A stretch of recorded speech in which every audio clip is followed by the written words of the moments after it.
What's holding you back in combat sports? This is a very common thing that I see beginners do. They have mental blocks that they put on themselves.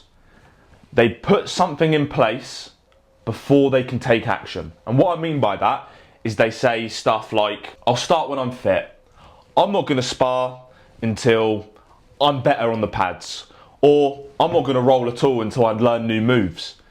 But is that actually why you don't want to do the session or do the thing that you're saying you're going to do later on?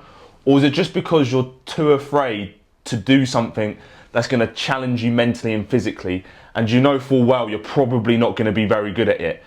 You're actually saying to yourself, I need to be good before I put myself into this situation. But when is good? When is that level of good enough? And all you're actually doing is you're postponing how good you can really get by putting these little mental blocks on the thing that you want to do, and you never actually take action. So the way you formulate your thoughts and the way you speak to yourself is really important.